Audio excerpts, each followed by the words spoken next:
नमस्कार सर्व शिक्षक मंडळींना माझा नमस्कार. तसेच सर्व बी एड धारकांना पण नमस्कार. मी संतोष बोड्डेवार आपलं स्वागत करीत आहे आपल्या विद्या कोचिंग क्लासेसमध्ये. तर आजचा आपला विषय आहे की प्राथमिक स्वरूपाची उत्तरपत्रिका कधी जाहीर होणार TET तर्फे. कारण बराचसा वेळ गेलेला आहे. आज 6 तारीख आहे, जवळजवळ 14वा दिवस आहे. आज 13वा-14वा दिवस आहे. तर ही प्राथमिक जी उत्तरसूची राहते ती शिक्षण परिषदेतर्फे जाहीर करण्यात आलेली नाही. आणि बऱ्याचशा वेळेस कमेंट बॉक्समध्ये असा प्रश्न येतो की सर काही अपडेट्स आलेत का नाही. तुम्ही 2 तारखेला 3 तारखेला सांगितलं होतं उत्तरसूची येणार आहे. कारण मी ही उत्तरसूची त्यामुळे सांगितलं होतं कारण 10 दिवसाच्या आत ही उत्तरसूची सहसा येते. आता ही उत्तरसूची जी प्राथमिक स्वरूपाची आहे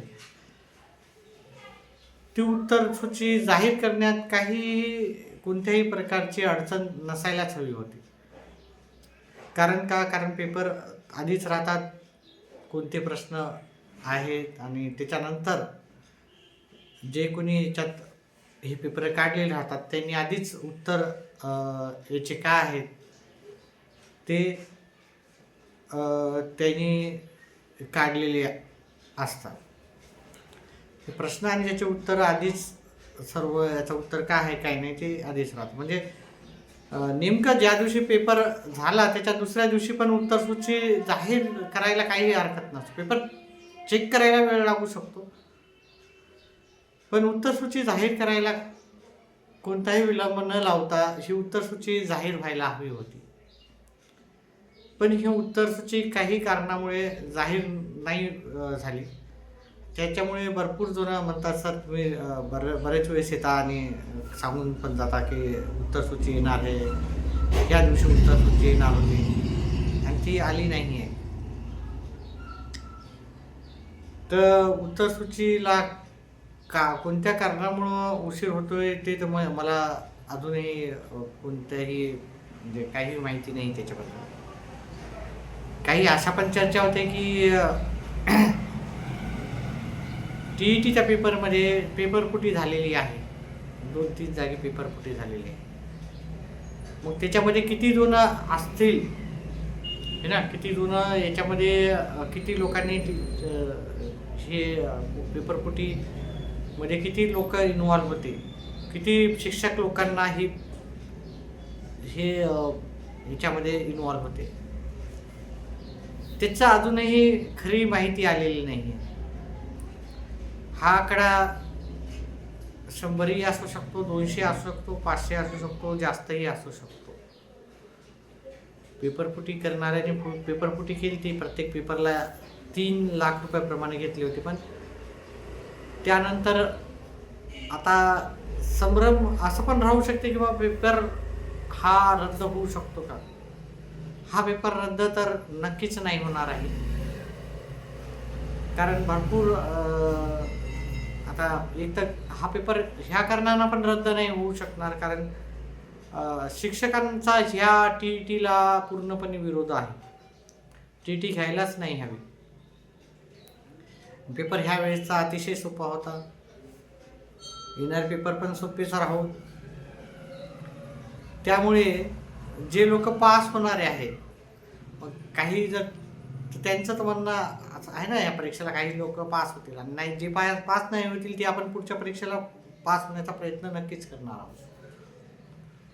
तर पेपर सोपा असल्यामुळे याच्यामध्ये जे पण शिक्षक वर्ग पास होणार आहे मग ते येणाऱ्या आंदोलनामध्ये ते जे पण पास होणार ते आंदोलनात भाग घेणार नाही है ना.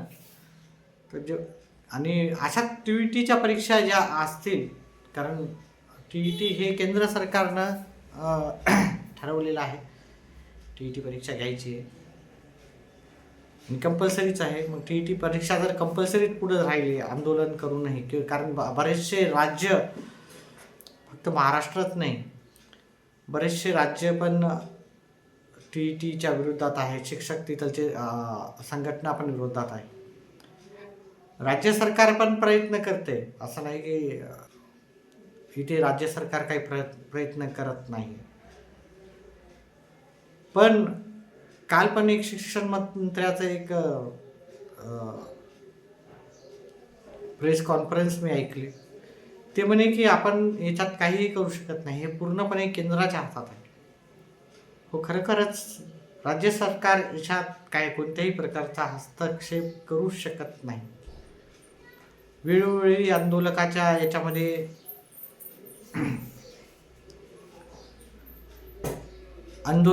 संघ पण त्यांच्या मुलाखती झालेल्या आहेत, चर्चा पण झालेली आहे. पण चर्चेमधून कोणत्याही प्रकारचं म्हणजे काही म्हणजे याच्यातून निर्णय निघू शकत नाही, कारण हे राज्य सरकारच्या म्हणजे सरकार याच्याबद्दल काही करू शकत नाही. हे पूर्णपणे उच्च न्यायालय आणि केंद्र सरकारच याला चेंज करू शकते. असो, पहिला आपला जो मुद्दा होता की प्राथमिक उत्तरपत्रिका कधी, तर प्राथमिक उत्तरपत्रिकेचं मी सध्या तरी कोणतीही तारीख सांगत नाही, कारण मी सांगितली आणि ती तारखेला नाही आलं तर अजून बऱ्याचशा विद्यार्थी मित्रांचा किंवा शिक्षक वर्गाचा राहतो किंवा तुम्ही चुकीची माहिती सांगता. चुकीची माहिती नाही सांगायची. अपडेट्स डेली येत जाईन मी. जर काही अपडेट्स आली तर ती सांगेल, नाही उत्तरपत्रिका नाही आली तर ते पण सांगेल, आली तर ते पण सांगेल. उत्तरपत्रिका जशीच येईल ती पण आपण जाहीर करू. प्रत्येक जो प्रश्नाचा संच होता त्याच्यानुसार आपण उत्तरपत्रिका जाहीर करू. पेपर 1 आणि पेपर 2 दोन्हीचे उत्तरपत्रिका आपण सेपरेट आपण व्यवस्थित सांगू की हा पेपर होता, ते ठळकपणे आपण तुम्हाला देऊ. ठीक आहे. आणि दुसरी गोष्ट राहिली बाबा आंदोलनाचं किंवा जे पण शिक्षक लोक रुजू आहेत, तर परीक्षा ही जे पण 2013च्या आधी शिक्षक जॉईन झालेले आहेत त्यांच्यासाठी मला तरी वाटत नाही की ही परीक्षा पुढे जाऊन कंपल्सरीच राहणार आहे. पास होणं बंधनकारकच राहणार आहे. आता सध्या तरी आहे तसं वातावरण, पण ही असायला नाही पाहिजे, कारण तसं असेलच तर दुसऱ्या डिपार्टमेंटला पण एखादी परीक्षा एक्स्ट्राची घेऊन मग त्याच्यामध्ये तुम्ही समर्थ आहे का दाखवणं, हे सांगणं आधीपासूनच जे रुजू आहे. त्यावेळेस असली असती तर ठीक आहे, त्यावेळेस झालं असतं आहे की नाही.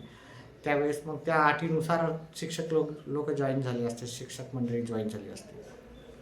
पण एखाद्या सरकारी कर्मचाऱ्याला सांगणं की आता एक परीक्षा द्यायची आणि त्याच्यामध्ये पास नाही झाले तर तुम्हाला काढण्यात येईल, असं काही होणार नाही. किती जरी हे झालं, नियम जरी असला तर पुढे जाऊन ही शक्यता मला वाटत नाही की राहील. ठीक आहे. त्याच्यामुळे पण तरी पण एक आपल्याला कोणत्याही प्रकारचा अडथळा येऊ नये याच्यासाठी TET परीक्षा द्या, व्यवस्थित अभ्यास करा. परीक्षा कॅन्सल हे बंधनकारक नसणारच आहे 2013च्या आधीच्या जेवढे पण शिक्षक जॉईन झाले असं. पण तरी पेपर 1 आणि पेपर 2 त्याच्यात ज्याचं ग्रॅज्युएशन आहे त्याच्यासाठी सोपं राहतं. आता ज्याचं ग्रॅज्युएशन नाही त्यानं काय करायचं, पेपर 2 सोपा राहतो. पेपर 1 मध्ये मॅथमॅटिक्स राहतं. मॅथमॅटिक्सचं आपण मी स्वतः व्यवस्थितपणे सगळं मार्गदर्शन राहतं माझं. ज्यांचं ग्रॅज्युएशन नाही मग ते पेपर 2 देऊ शकत नाही, कारण पेपर 2 जास्त सोपा राहतो. त्याच्यात सामाजिक शास्त्र घेता येते, मॅथमॅटिक्स नसतं. मग त्यांनी काय करायचं, त्यांनी काय करा, सरळ BAला ॲडमिशन घ्या. आत्तापासून तुमच्याकडे 2 वर्ष दिलेली आहे. तिसऱ्या वर्षी तुम्हाला काय राहतं की तुम्ही तिसरा वर्ष असलं म्हणजे तुमचं BA म्हणजे ॲपियर असताना पण तुम्ही परीक्षा देऊ शकता. याच्यामध्ये असं असू शकते की 2 वर्षाचा कालावधी दिलेला तर 2 वर्षाच्या जागी 4 वर्षाचा पण दिला जाऊ शकतो. तरी पण वर्षाच्या वरील शिक्षकांना ही परीक्षा कंपल्सरी नाही. असंही होऊ शकते की 50 वर्ष किंवा 45 वर्षाच्या पुढच्या व्यक्तींनाही शिक्षक बांधवांना ही परीक्षा नसणार असंही होऊ शकतं पुढे जाऊन. आता 2 वर्ष आहे, बदल होऊ शकतात. पेपर पण फार सोपे येतील. पहा, याचा पेपर फार सोपा होता. त्याच प्रकारचा अति पेपर सोपा राहू शकतो. राज्यशास्त्राच्या हातात तेच आहे ना, राज्यशास्त्राने काय करू शकतं? पेपर सोपा करू शकतं. ठीक आहे, नवीन नियुक्तीच्या वेळेस जेव्हा होईल तेव्हा अजून एखादी परीक्षा आणून टाकू शकते. अतिशय पेपर सोपा राहण्याची शक्यता येणाऱ्या परीक्षेमध्ये राहणार. त्यामुळे येणारी परीक्षाचा थोडा अभ्यास करा. कारण जर जास्त याच्यामध्ये जास्त शिक्षक वर्ग पास झाला पुढच्या येणाऱ्या परीक्षेमध्ये, ऑगस्टमध्ये येण्याची शक्यता आहे पुढची परीक्षा, ऑगस्ट सप्टेंबरमध्ये. त्या परीक्षेमध्ये जर जास्त शिक्षक पास झाले तर ते आंदोलनात भाग घेणार आहेत का नाही घेणार. मग त्याच्यानंतर पण अजून सोपा केला पेपर. आणि काही टीचर लोकांनी अभ्यास केला, थोडा बहुत जरी अभ्यास करून तुम्ही पास झाला. शिक्षक लोक सगळे पहिलेच हुशार म्हणजे अभ्यासू असतात.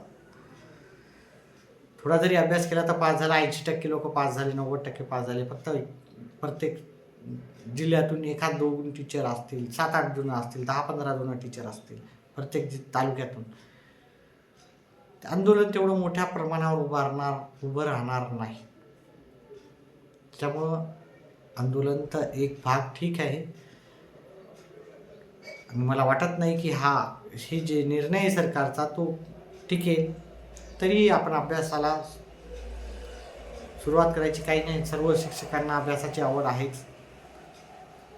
पुस्तक वाचत राहा. गणिताचं आता राहतच, गणित पण सोपेच येणार आहे परीक्षेला. 5वी नवोदयच्या लेवलचे पेपर होते यावेळेस. काही नवीन अपडेट्स असले तर ते तुमच्यापर्यंत पोहोचवलं सध्याच्याला एवढंच ठीक आहे. कारण व्हिडिओ जास्त लांबत चालला आहे आपला. जास्त लांब झाला तर जास्त कंटाळा होतो. काही नवीन अपडेट्स आले तर तुमच्यापर्यंत नक्कीच पोहोचवेल. उत्तरसूची आल्यावर की लगेच तुम्हाला कळवेल. जे नवीन आहेत चॅनलवर, जे पहिली वेळेस पाहत आहेत किंवा नवीन आहेत, त्यांनी चॅनलला सबस्क्राईब करा. व्हिडिओ जास्तीत जास्त आपल्या सहकार्यापर्यंत शेअर करा. व्हिडिओ पाहिल्याबद्दल धन्यवाद. आपला दिवस शुभ राहो.